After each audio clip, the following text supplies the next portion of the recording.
everybody. I figured, the Facebook thing didn't work, so this is a backup just in case the video did not upload for whatever reason. It's telling me about a technical error. So I got a message or a notification from Facebook that there's a technical error they are working on. So no technical error formed against this shall prosper. In case it does not upload, I will post this one, which I'm doing again. So I'm literally going to have to say what I spoke about in the live. It won't be the same, but this is our backup plan, just so you still get the info that I shared for those of you that are going to want to catch up. So as usual, for those of you who don't know me, my name is Lindiwe Ntebogelang. I am a self-discovery and development coach. I also coach and mentor teens. So let's kick start with it. I took fire making lessons because, apparently I needed to take fire making lessons. I didn't know how to make a fire, I've never had the need to make a fire. I've never wanted to know how to make a fire until last year. I think it was until last year sometime. I had to make a fire to braise some chicken. That fire was a disaster. It had about half a bag of charcoal.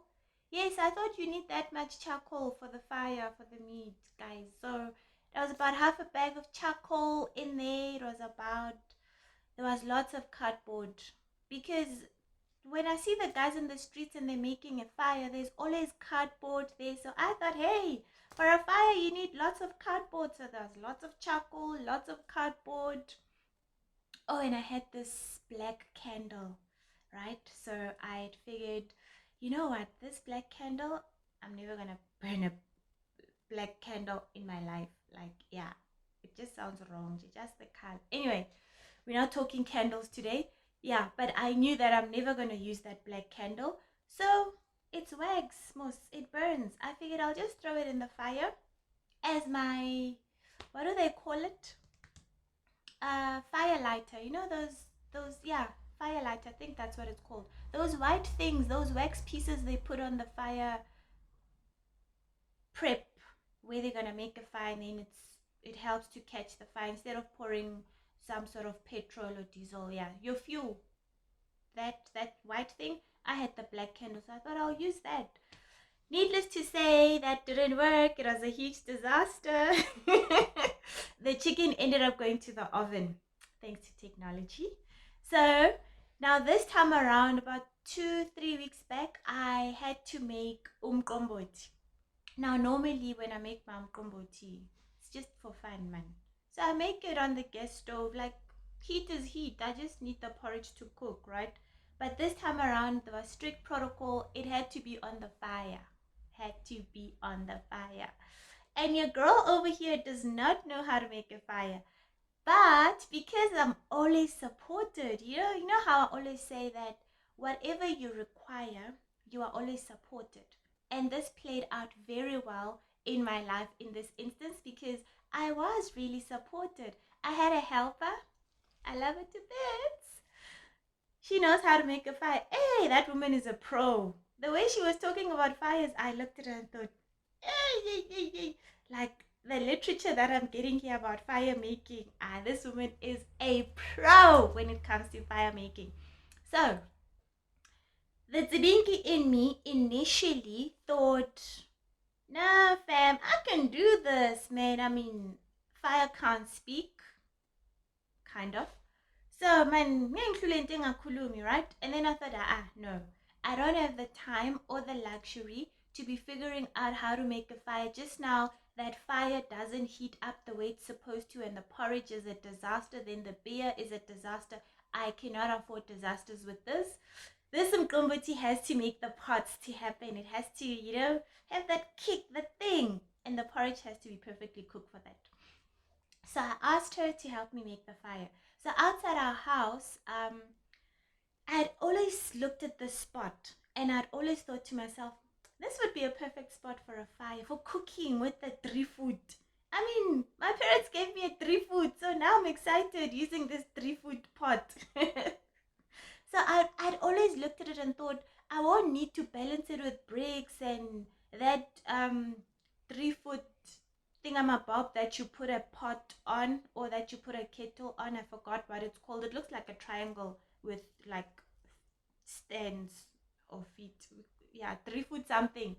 So I thought, okay, I don't have that. So this place looks like the perfect spot to actually put your 3 foot pot there. You know, there won't be any spilling over of anything. So it's beautiful, and it looks perfect. You know, it's meter by meter, and it's about a half a brick or a brick high from the surface on the ground.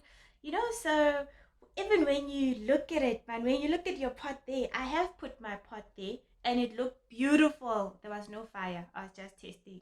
But it looked beautiful. So I told my helper, this is where we're gonna make the fire. This is the spot. Guys, she came there, she looked at it, and she was like, are we gonna make a fire here? And I was like, yes, it's perfect. I'll even go fetch the logs that we need and everything. This is perfect. And she looked up at the ceiling and she's like, but that ceiling is going to be black. After this fire is done and dusted, and we are like, you are done cooking, and that ceiling, you will not recognize it. Why? I had not thought about that.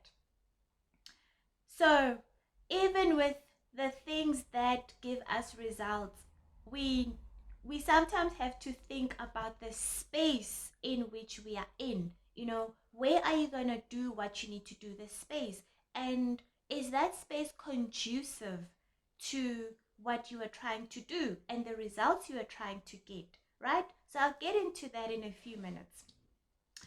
So then, yeah, obviously my cute little spot was not cute enough. It's still cute, guys, but it's not cute enough for a fire. I need to find another use for it because it's going to waste. I thought it was going to be for my bonfires or cooking, you know, with the 3 foot vibes. It's not gonna work. So I must find something else because I love that spot. Anyway, we had to go to the back of the house. Now there by the corner, you know, in the yard, there by the corner, there's logs. You know, when you cut your trees and you don't really trim them properly and you just hoy them there. And yeah, there's some old bricks. I don't know what those bricks were used for, but there's some old bricks there. So yes, that's where we had to make the fire. You know, when we walked there, I thought to myself, but this place doesn't look cute. Now I'm gonna put my 3 foot pot in this place that does not look cute. It doesn't look cute. Like, there's logs everywhere, there's bricks, it's behind the house, man. It's a corner somewhere, you know. That is the perfect spot for the fire because it was not gonna burn anything. The smoke was gonna go up and it was not gonna discolor anything. It was literally the perfect spot for the fire. So sometimes in life, the place does not look perfect or the situation does not look perfect, but it's actually the most perfect situation for that fire to burn, for you to get the results that you want, right? So now the fire, so I thought the fire making lessons were starting with the lighting up and the setup. Needless did I know that it actually starts up with the spot, you know, that it's important to have a conducive spot, a conducive location, or a conducive environment for everything that you're going to do, including making a fire, right? So in this instance, it was an actual fire, but this also goes for a figurative fire. So we start. Now she says we need to collect twigs. And I'm sitting there thinking to myself, Mozari, oh, me, oh, man, twigs. Where have you ever seen twigs like making a fire? Because I always see big logs. Like literally I've never seen how a fire gets started up. Every time I see a fire, there's those big logs that the grannies will keep shoving in there, you know, and they keep shaking and, you know, moving around and they pull them out and then they put them back in. I've never seen twigs in a fire. And I'm looking at her thinking, are you serious? Twigs. But the Tsibinki in me knew that I should keep quiet and observe. So I collected the twigs. But then I was like, hi, Mama, we're going to make fire with twigs. And she's like, no, it's just to catch light. It's not for the actual big fire. It's just so we've got something, you need something light, something that will quickly catch fire. Because the paper that we're going to use is not strong enough to sustain you catching the fire, right? So I thought, lesson number 2 or 3, I don't know. But anyway, lesson number something in the fire making process. So we gathered the twigs and then we had to light up the newspaper. And by the way, we didn't need a whole forest worth of newspapers like I had thought. You know, the guys will come to the yard and they'll shove that newspaper by your wall or in your mailbox. I had that whole roll thinking we're gonna need this much newspaper, like a whole stash. I had a whole stash ready of newspaper for my fire. We only needed 1 sheet of newspaper.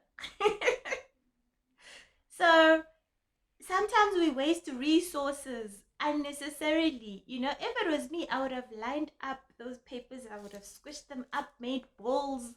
I would have wasted resources unnecessarily. Now I know. So it was a bit windy there, you know, and that to me also said sometimes your fire may not start up with the first try. It may not start up when you initially try to light it up, you know, but that does not mean that you should give up. If you know why you are lighting that fire to begin with, then you'll know when not to give up. In my instance, I needed that fire up and running because the porridge was sitting there. Well, it wasn't porridge as yet.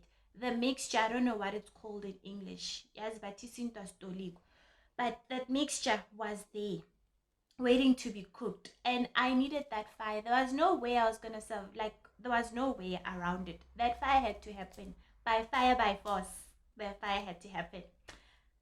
So then she's there cupping her hands, you know, and she's lighting up the match underneath. I'm there assisting. Well, I don't know how to make it fast, so I'm thinking, okay, the more the merrier, you know, let's help you. Now we're there looking like we're busy praying over the matchstick to just light up. It wasn't a prayer, but it helped. She laughed at me, guys. Like, she forgot about the matchstick for some time and she just laughed at me because I was so focused, trying to make sure that that match does not go out and it actually lights up that newspaper. I was focused. The newspaper lit up and boom, she put it under the twigs. The twigs caught light and then we put them on the ground because they're not so cute ground. But actually, now that I think about it, I didn't have to go and clean up that place afterwards because it's on soil. Unlike my sexy cute spot, I was gonna have to clean it up and then it wasn't gonna have the same color anymore. Yes, everything happens as it should. So if you use the perfect spot for everything, then you get the results that you want and top ups. I don't like cleaning. So I would have had to clean afterwards. Yeah, no. Anyway, we lit up the fire and then we put the pot on. Then we got bricks and then we put, because I don't have that 3-foot triangle thing, right? So then we used bricks instead. Compromise, improvise, you know? In everything, you can improvise. Sometimes you don't have the exact thing that you think you want, but sometimes it's fancy, but something else can do a job just as well. So we used 3 bricks, put them there. That was my 3-foot triangle thing. Put them there, put the pot there, and only then did the big kabadias, the logs, go in. And when the logs went in, Now I could see how they were starting to burn. Then she left me with my fire. And I was there making sure that now I was there, Pella. Now I'm a pro. Now I'm a pro with fire maintenance. Yeah, I've seen how they light it up. Now I was a pro with maintaining that fire. I was putting the logs in, and then somewhere it looks like the fire's dying, and then I put some twigs, and it catches light, and I put some logs. And I could take some logs out, and oh, this fire is too much. Oh, it's too little. And while I was busy there cooking, that fire is hot, guys. That fire is hot. I don't know how people manage to cook on that fire all the time. I have super mega lots of respect for people who cook. Come along all the time. That fire is hot. Anyway, I had so many lessons from that fire, and I couldn't help. I've been keeping quiet for a long time, but there's this fireman. I just want to share these lessons from the fire. I never thought I would have lessons from something as simple as making a fire, but I did. I reflected so much from that fire, right? So I looked at it and I thought, sometimes we do things without thinking of the ultimate goal, the end result that we are looking for.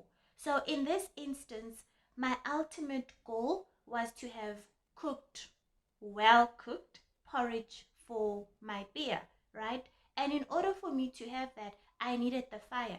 That was the driving force that would yield the result, which in my instance was the beer. But sometimes in life, never mind beer, I keep making examples with food, yes. Sometimes in life, we we need that fire, but we go to the big ticket items first. So imagine if you've got a big presentation that you need to give in order for you to get uh, a project approved, for you to get the business deal, right? Imagine if you go there in your pajamas, or you go there naked. If you sleep naked, you wake up, you get into your car, you go there, you present.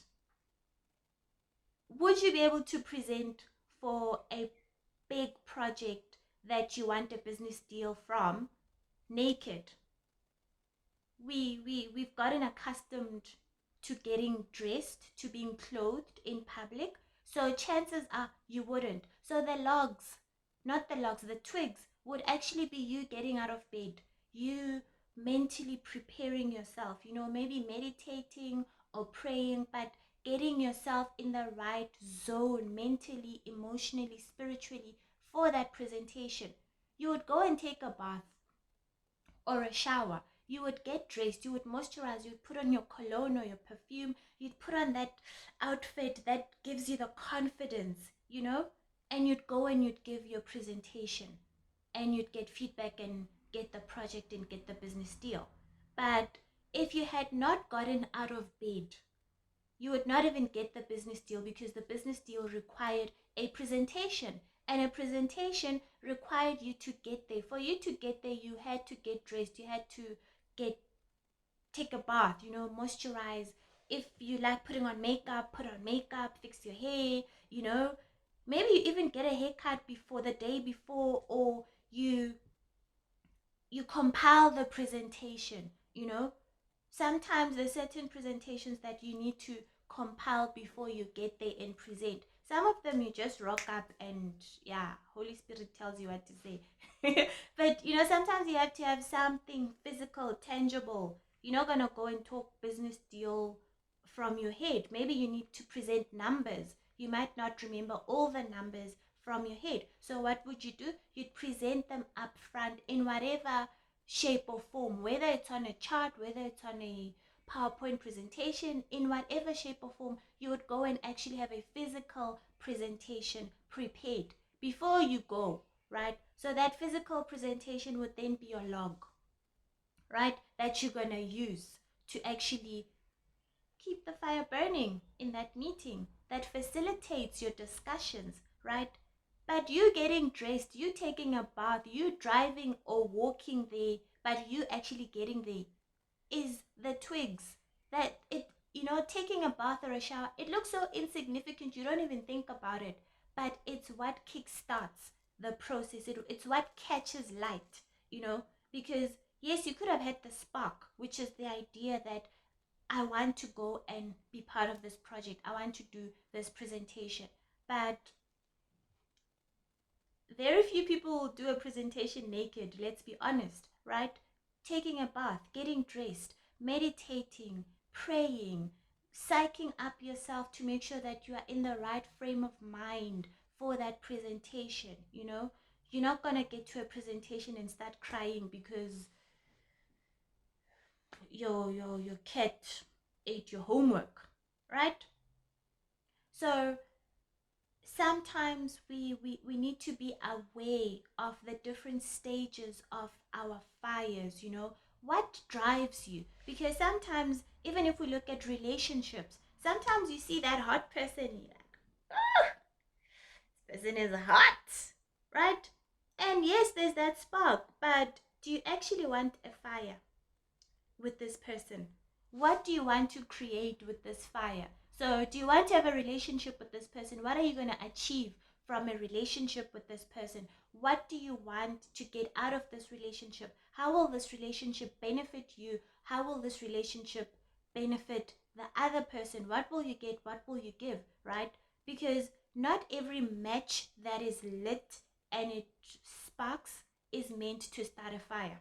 Similar to how that first match did not, literally, it lit up and the wind blew it out because it wasn't meant to light up that newspaper. We had to, cover it up. The next one, we had to cover it up, mini prayer session, for it to actually light up. So sometimes you may have that matchstick that sparks, but that spark does not last. How do you keep that spark alive? Alive for it to last long enough to burn the newspaper, for the newspaper to last long enough to burn the twigs. Hey, I sound like a professional fire maker. For the twigs to catch light and burn long enough, for them to be there to light up the logs, for the logs to actually burn long enough for them to have big flames, And speaking of flames, sometimes you also need to manage your fire, because sometimes you keep the fire burning and it's too much and you don't need that much, right? Which is why you always have to have the end result in mind. Always think of, what are you using this fire for? Because in my instance, I was using the fire to cook porridge. So yes, I needed that goop, goop, goop, goop, goop, goop, goop vibe, right? So I needed those big flames. But if I was going to fry meat, which I did try, I must actually try it again. But I've seen I've seen the fire that is used for meat. It's not that big flames vibes, It's a very peaceful, subtle, quiet fire, man. It's hot, but it doesn't have those big flames, right?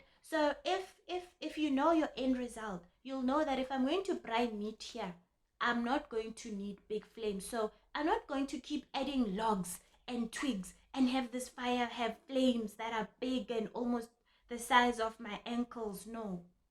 You know that this flame, the flames need to be undercover, silent flames, I like speaking metaphorically. So you will know. So similar to what you want to achieve, know what the end result is so that you know how to facilitate the fire burning process, so that you know how to keep the fire burning. And sometimes the fire has served its purpose. When you know the end result, you'll know that this fire has served its purpose. So I don't need this fire anymore. And you can put the fire out. But when you light up a fire without knowing what the end result is, what you want to do with that fire, you'll end up having a fire that's burning indefinitely and you waste resources unnecessarily, It's like, for example, if you keep studying and you don't have the end goal in mind to say, what do you want to achieve with what you are studying? Hey, you'll keep registering for all these courses. 1 minute you are doing accounting, then you are doing environmental management, then you are doing psychology, then you are doing meditation, then you are all over the show because you don't know what the end goal is. But if you know what it is that you are trying to achieve, the end result, even if it doesn't look perfect, but when you understand what the end result is that you want, then you'll know which course to register for. Then you'll know which foods to eat. So for example, if you know that sugar affects your system, like with me, with weight loss, gym for me doesn't work that much. So when they say it's 80% what you eat and 20% gym, I think for me it's like 99% of what I eat and 1% gym, because I can gym, like, yeah, and it still won't work because the sugar, not even the fats don't make that much of an impact on my personal weight gain or weight loss. It's the sugar. For me, it's literally the sugar. When I cut out the sugar in my life, the weight falls off. So even to maintain the weight, I have to have a certain amount of sugar, or else I'll look like a skeleton. And now that I know that, I know how to maintain my body weight fire, because I understand that the sugar impacts my body weight gain and losses, but it also impacts on my hormones. So I'll see with my skin, I'll see with my weight gain, I'll see with my moods that I'm having too much sugar. I'm putting in too many logs in my fire, right? Or I'll see that, okay, I need to actually add in a log or two because this fire is dying out, right? Simply by knowing what sugar does in my personal system as an individual, right? So the same goes for you. When you know what works for you, when you know how different things serve you in your life, you'll know how to use them to facilitate the processes to get you to where you actually want to go, to get you to the end result that you want. Earlier on in the video, I made an example with studying for an exam, right? Generally, typically, you will not study for an exam in the middle of a club where there's doof, doof, doof, doof, and the lights are green and red and pink and yay, busy, and there's that fog that you get in a club, and there's people dancing, and then this one wants your number, and then this one wants you to come and dance with them, and this one comes and offers you a drink, and you are there busy trying to study for your exam. Sometimes you will not go to a club, you will go to a library, or you'll go into your room or your house, and you'll sit there. Even if you require music to facilitate your studying process, you will not necessarily go to a club for the music. You will switch on your radio or your phone, and you will use that to study, right? And when you use that to study, then you grasp the concepts easier, you remember them easier, there are less distractions, because sometimes in the case of when we're busy cupping our hands, the lesson learned there was sometimes distractions will keep you from making sure that you get a spark that catches light, right? And in our instance, we lit the match and it didn't light because there was lots of wind. You light the match and the wind, like, not gonna happen, right? And in order for us to have that match lit and having the flame stay alive, we needed to protect it. Even if it meant our mini nyana prayer, we had to protect it. And sometimes you need to protect your space, you need to protect your energy, you need to protect your frame of mind, you need to protect your emotions, right? For you to get what you want to achieve. So sometimes disturbances will result in you not even getting that spark. You'll have the match there, you'll have the matchstick in the box, they'll be there, and you'll try, and it'll light up, but it'll burn out immediately because the disturbances, it's too much wind. Sometimes we've got too much wind in our life. Sometimes the too much wind in our lives comes in the form of people's voices, trying to get opinions of everything, trying to get validation from other people, trying to get something to be perfect, imposter syndrome, not really doing anything, procrastination. Sometimes those are all the disturbances that result in us not even starting up what we need to start up to get the fire. Okay, so next week I'd like us to talk about the uses and benefits of fire, which is, this was not necessarily physically taught during the fire making lesson, but it came as I was looking at the fire, as I was watching that fire, as things came up. So I'd like to share on some of the uses and benefits of fire that we overlook, and which is one of the reasons why I had overlooked the process of making umqombothi by saying, ah man, heat is heat, gas stove, flames, yafana, it's the same thing, the porridge is gonna be cooked. And come to think of it, the taste was different, so the different types of heat result in different types of taste. And that is why, even with meat, from what I've heard, charcoal versus just wood meat apparently tastes different. I don't know, I hear that. So yes, just as a way of saying goodbye, happy Friday, keep the fire burning. But even before you keep the fire burning, know when you want to grow that spark into a fire, and ultimately a fire that stays alive, know what the end result is that you're gonna do with that fire. How is that fire going to serve you, or serve those around you, or serve the world at large when you actually kickstart that fire? What is the purpose of that fire? What are you going to do with that fire? And also know when to put the fires out. Do not keep fires burning unnecessarily. Do not keep fires burning when they should not. That's why we have felt fires, because somebody lights up a fire because they wanted to be warm, and they leave it there and it burns the whole forest. Or we have somebody who was lighting up a cigarette and they throw that cigarette there without putting out that fire. Then the whole forest burns, right? So know which fires to put out. If the relationship has served its purpose, put the fire out. I shouldn't be saying this during Valentine's month, but maybe I should. Yes, if the fire has served its purpose, put it out. You can always light it up again when you need it. Have your fires in the optimum location, in the optimum environment. Sometimes optimum environment doesn't look perfect, it doesn't look pretty, but it's actually optimum. Know what optimum is for you. Love and light. Enjoy your Friday.